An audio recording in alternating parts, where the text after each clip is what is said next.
E a H. pylori a gente falou dela mais para trás, para a gente ver, inclusive, como trata, está nos slides anteriores.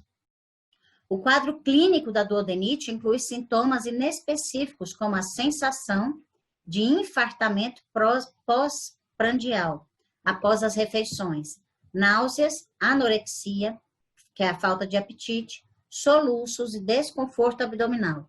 Este conjunto de manifestações clínicas pode ser designado por dispepsia. Contudo, um número significativo dos doentes não possuem qualquer sintoma. E muitos nem sabem que possuem duodenite. Mas a gente tem que estar observando, inclusive, essa questão do esvaziamento gástrico muito rápido. Porque se o estômago está esvaziando muito rápido, o duodeno, ele começa a ficar desassistido. Porque, querendo ou não, se tem a função de liberação de suco gástrico, suco pancreático e bile ali junto do duodeno, se ele fica muito tempo vazio, o que acontece? Vai ferindo justamente aquela localização. A reação inflamatória, na maioria dos casos, desenvolve-se gradualmente, dependendo da causa principal e da existência ou não de fatores agravantes, como o consumo de bebidas alcoólicas. Quando você começa a consumir muita bebida alcoólica, é diferente de água. Por quê? Tá lá no seu estômago a água, então ela vai diluindo o ácido clorídrico. Quando eu consumo muita bebida alcoólica, isso começa a reagir com o ácido clorídrico. Estou falando de um ácido que está reagindo. E aí essa reação, ela faz com que aquilo seja muito mais corrosivo. E aí prejudica não só o duodeno, como também o estômago, no caso, né? Não está recomendado nenhum tratamento específico para a duodenite. Este consiste no alívio das manifestações clínicas apenas nos indivíduos sintomáticos e na adoção de medidas gerais, indivíduos sintomáticos e assintomáticos. Então, é uma questão de alimentação, de ter uma rotina alimentar legal, suspender as coisas que são mais agressivas ao duodeno, né, a digestão de forma geral, e às vezes medicamentos, inclusive para controlar gases, soluços, etc., que a gente encontra, né, na homeopatia. Os medicamentos como Nux Vomica, carbo vegetável, eles tratam muito bem uma duodenite. Duodeno para equilibrar o órgão e todos os remédios de inflamação, e eu engoli o ar. O que é importante aqui? A gente estar atento para os sintomas propriamente dito. Por quê? Vamos pensar juntos. Se eu tenho um sintoma, né, de duodenite, que vai me dizer muito dos gases, então eu tenho que ir para esses medicamentos muito dos gases. Se eu tenho um sintoma de duodenite, que vai me dizer, por exemplo, da inflamação, por causa do glúten, por exemplo, mas isso eu vou falar lá na alergia alimentar ainda hoje, aí eu vou usar um medicamento, como o próprio glúten ou Brione. Então, eu tenho que entender a dinâmica deste caso. Mas eu tenho que entender também que se eu estou falando de intestino delgado, se eu estou falando de digestão, de absorção, de quebra de molécula, eu estou falando de um consciente, eu estou falando de uma rigidez mental e eu estou falando de uma pessoa mais cri-cri, detalhista, crítica. E aí a gente precisa estar atento a isso, ok? Intestino grosso. É a parte que final não, é a parte final. Tem hora que eu mesmo coloco umas palavras que não é, tem que sair arrumando tudo. É a parte final do tubo digestivo. É responsável pelo importante processo de absorção da água, o que determina a consciência do bolo fecal. Possui uma rica flora bacteriana. O intestino grosso é dividido em 4 partes principais: o seco, o cólon, ascendente, transverso, descendente, sigmoide, reto e ânus. Então, vamos lá. Eu tenho aqui o seco. Tá aqui, ó, estava emendado aqui com o intestino delgado. E aqui eu tenho o apêndice, que hoje já sabe que também, vocês sabiam que tem tecido glandular no apêndice? Estão descobrindo? E que ele fabrica, inclusive, uma quantidade de insulina. Tem um estudo sendo feito sobre isso. Então, eu tenho aqui o seco, cólon ascendente, cólon transverso, cólon descendente, cólon sigmoide. Aqui eu tenho reto e ânus. Este é o intestino grosso. Ele não ocorre o processo de digestão no intestino grosso. Tudo aconteceu no intestino delgado. E não tem a absorção, vamos lá, no intestino grosso não ocorre o processo de digestão porque recebe os restos alimentares não digeridos e não absorvidos pelo intestino delgado.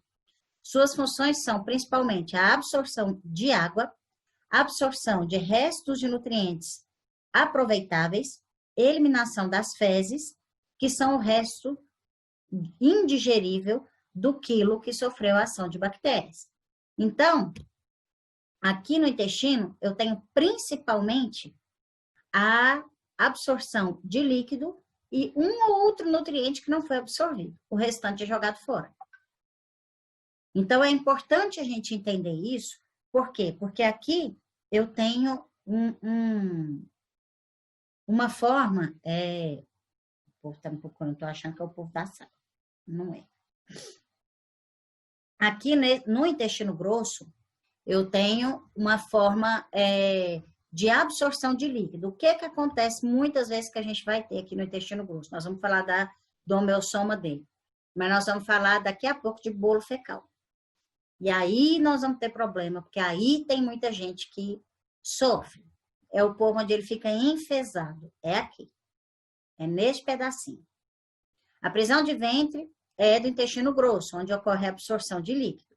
Ela nos indica a sede emocional que tem. Não consegue se desfazer de nada. É o apego total. Então, eu não dou nem as fezes embora, nem o que não presta. Pense numa pessoa que está psicótica. A defecação é um ato de generosidade. Tem relação simbólica com o dinheiro, na expressão ele caga dinheiro.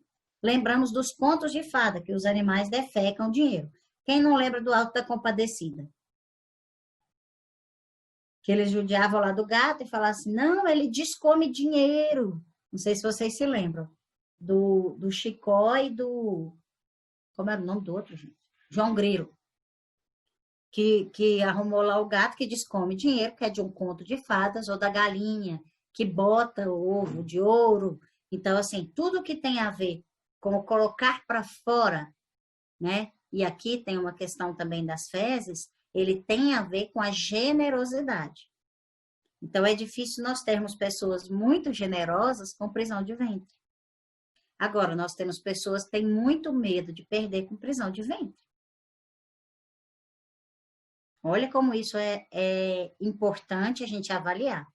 Uma prisão de ventre nos diz da sua generosidade.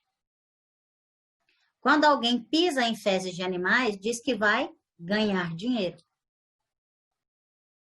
Então, assim, pisou no cocô de bicho na rua sem querer. Aí o povo fala, ih, é dinheiro. Então, tudo que diz do desapego, porque a defecação ela é um ato de desapego. A constipação diz da dificuldade de desapego material. Interessante isso, né? Vocês já tinham prestado atenção nisso? O id corresponde ao pensamento analítico, consciente. O id. O intestino delgado corresponde ao pensamento analítico e consciente. E o intestino grosso ao pensamento inconsciente. Literalmente o submundo. Então, nós temos medo do que vem do intestino grosso, porque lá nós temos a presença de muitas bactérias que ajudam, né,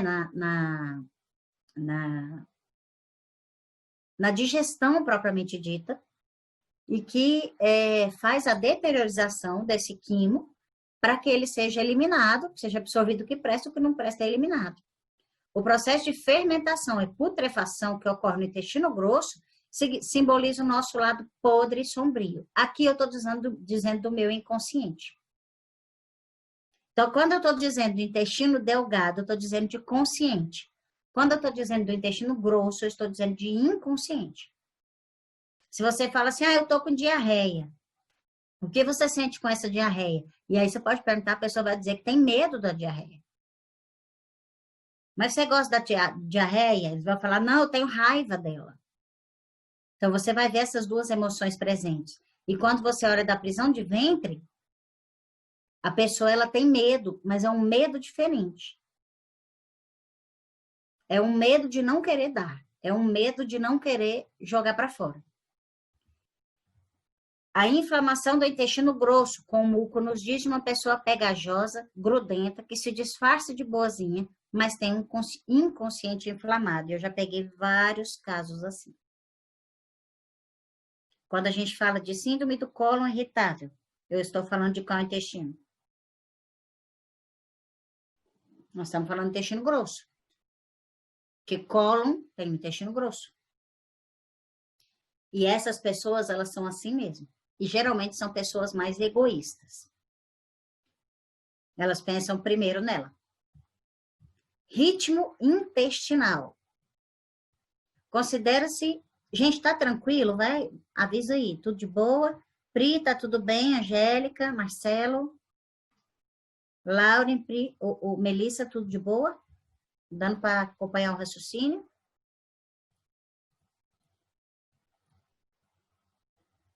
Então, tá bom. Então, sigamos. Ritmo intestinal. Considera-se ritmo intestinal normal as evacuações numa frequência de 3 vezes por semana, o que eu já acho anormal, até 3 vezes por dia. Além disso, existem pessoas que, por natureza, representam as fezes mais endurecidas, sem com isso caracterizar constipação. Agora, eu acho 3 vezes por semana extremamente pouco, mas se você for pensar, é quase que dia sim, dia não, ainda é aceitável. Mas você come todo dia. Por que você vai defecar dia sim, dia não? Então, se você pensar, é muito pouco. Por vezes, todos nós apresentamos curtos períodos de constipação, seja por causa da dieta pobre ou sedentarismo, que é a ausência de atividade física. O intestino, ele tem o ritmo normal dele, mas se eu tenho um abdômen mais fortalecido, não precisa ser um tanquinho, mas se eu tenho um abdômen mais fortalecido, eu ajudo esse movimento, porque eu fortaleço a parede. Porque, querendo ou não, o intestino, ele esbarra numa parede. Se eu tenho uma parede, na hora de fazer, por exemplo, uma força de evacuação, se eu tenho um abdômen e um assoalho pélvico bem trabalhado, eu faço uma boa eliminação. Eu já contei para vocês da pessoa que tinha esquecido de como fazer cocô, né? Nessa turma eu contei, Laura. Então, assim, é importante a gente entender isso. Agora, aqui tem que ter musculatura e tem que ter assoalho pélvico, tanto abdominal quanto assoalho pélvico tem que estar bem trabalhado. Para entender a constipação, é fundamental conhecer como o cólon, intestino grosso, trabalha. Ao chegar no início do cólon, as fezes apresentam-se como uma pasta líquida, conteúdo de 90% de água. Com os movimentos da parede muscular do intestino, que é a peristalse, essa pasta é compactada e, principalmente, a água é absorvida. São os movimentos peristálticos que empurram as fezes em direção à saída, que é o reto. Fezes endurecidas e secas, típicas da constipação, ocorre quando a peristalse está muito lenta e o intestino absorve muita água. Então, os movimentos peristálticos, eles precisam ser ritmados. Se essa peristalse ela é muito lenta, quando ele vai empurrar, já está ressecado. É como se você tivesse que mexer com uma massa, você tem um tempo para mexer com ela, porque senão ela perde água para o ambiente e depois ela fica dura e ressecada. E aí a eliminação é muito difícil. O que segura o líquido dentro desta pasta? As fibras. Mesmo que o intestino tente absorver, as fibras seguram um pouco mais esse líquido. Quando ele segura muito mais esse líquido aí, ajuda na eliminação, porque a peristalse ela pode acontecer de uma forma mais completa. Baixa ingesta de fibra, baixa ingesta de água, sedentarismo, medicamentos, síndrome do intestino irritável, mudanças no estilo de vida, viagem, idade, gravidez, uso abusivo de laxantes, não respeitar o reflexo de evacuar. Isso aqui é extremamente importante. Todas essas são causas da constipação. Quando a gente viaja, por exemplo, tem uma questão, é tipo essa questão da doação, né? Tem gente que fala, o meu intestino não funciona fora de casa. A gente vai lembrar de medicamentos aqui como a ambragrísia, né? Que precisa de um ritual para conseguir evacuar. Gravidez, por quê? Porque dá para passar. Pode ir tranquilo. Você passa ali no cantinho e nem te vê. A gravidez, o que acontece? O feto está pressionando os intestinos, então a peristalse ela fica complicada. E um pouquinho que fica mais lenta, o que acontece? Ela vai segurar e pegar muito líquido. O uso abusivo de laxantes, por quê? Porque no uso abusivo de laxantes, eu perco a peristalse, porque eu forço as fezes serem expulsas e eu perco essa musculatura do peristaltismo. Não respeitar o reflexo de evacuar. Então, você come, normalmente você tem um reflexo gastrocólico. Se você começa a educar o seu intestino, isso vai fazer toda a diferença. Eu faço isso muito com criança, eu já falei para vocês. E uma das coisas que eu faço bastante é falar, pega um horário e põe a criança sentada lá, seja para colorir, para pintar, converse com ela, conta história, deixa brincar no celular, para que ela seja um momento de relaxamento, mas que tenha rotina. Porque se você tiver rotina, você sempre vai ao banheiro logo depois de se alimentar. Isso é importante. Acidente vascular cerebral. Por quê? Porque eu perco também essa questão do peristaltismo, perco o movimento de alguns músculos, que é o AVC, não é para estar duplicado. Problemas de cólon e de reto. Então, nós vamos ter aí a questão do cólon irritável. O que acontece? Ou ele dá diarreia ou ele prende, enquanto eu preciso de uma constância. A baixa ingestão de fibras, e algumas fibras a gente não pode ingerir muito, principalmente uma pessoa que tem, por exemplo, diverticulite. Se a pessoa tem diverticulite e ela começa a ingerir muita linhaça, eu esqueci o nome da outra, é chia, que você coloca na água e ela fica melequenta? A chia. O pessoal fala que quem tem, por exemplo, divertículos, que nós vamos falar daqui a pouquinho também, você não pode esses alimentos porque eles acabam se agarrando ali, as sementinhas, e tem dificuldade de sair e causam inflamações. Então, você tem que ver que tipo de fibra é legal você usar. As causas mais comuns de constipação é a baixa ingesta de alimentos com fibras e o grande consumo de gordura e a baixa ingesta de água também. Vamos ser sinceros. Intestino normal, intestino preso, com fecaloma. O fecaloma, também conhecido como fecalito, resume-se em uma grande massa de fezes endurecidas, localizadas no reto e, em certos casos, no cólon sigmoide, que causa uma obstrução crônica do trânsito intestinal, podendo ocasionar megacólon ou constipação crônica.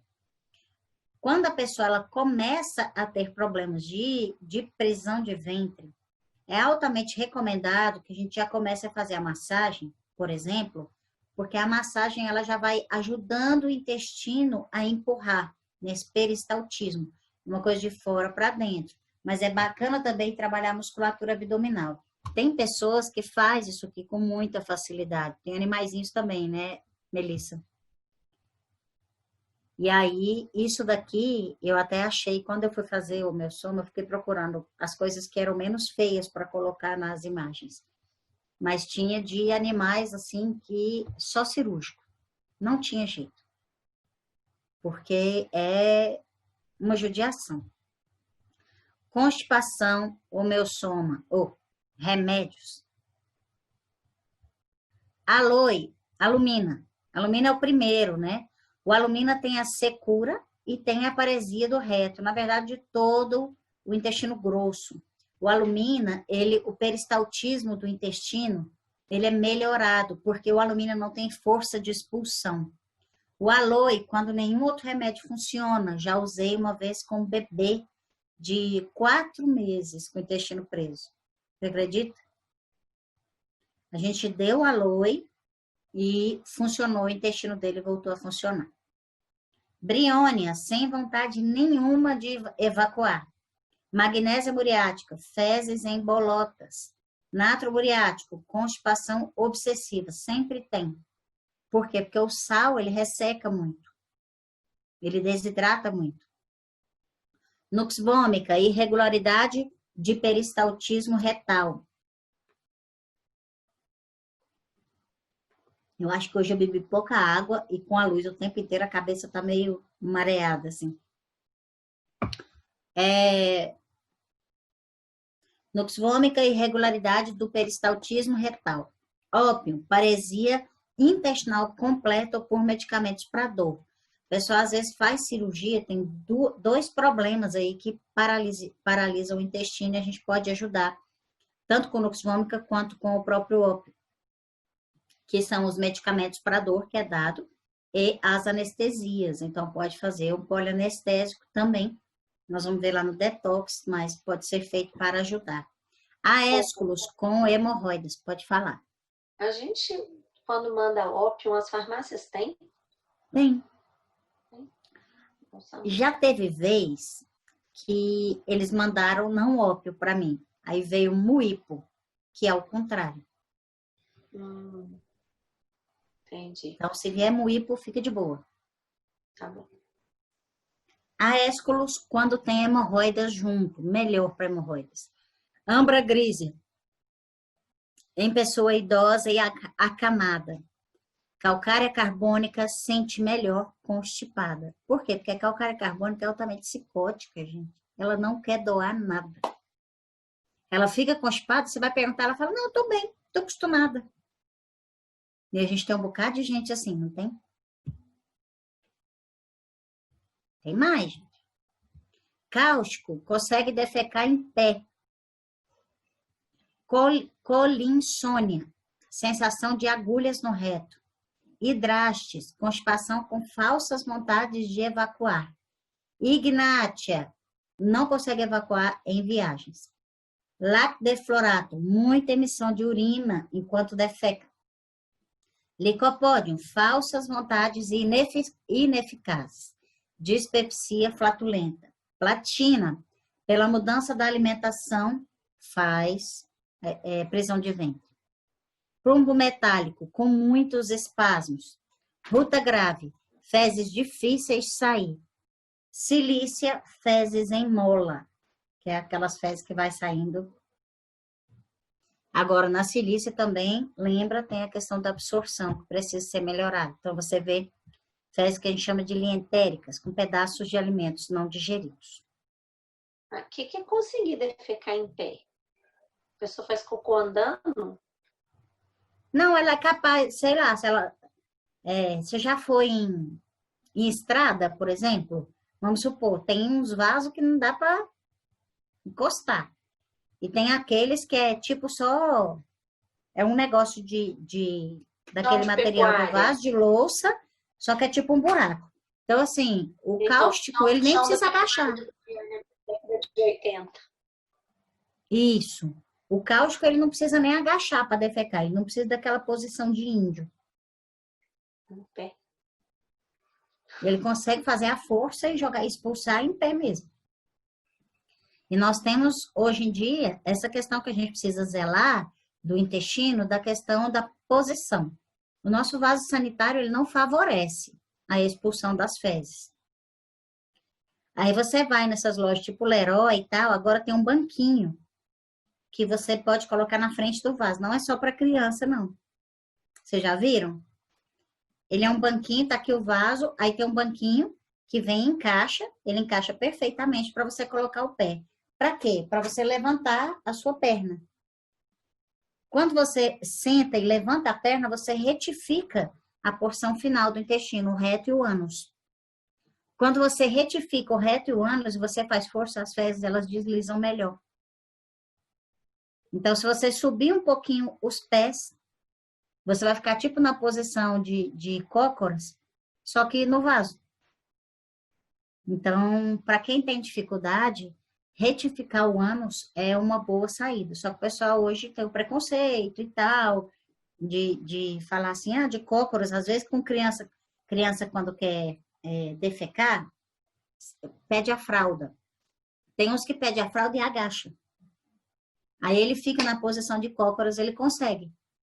Já observaram isso?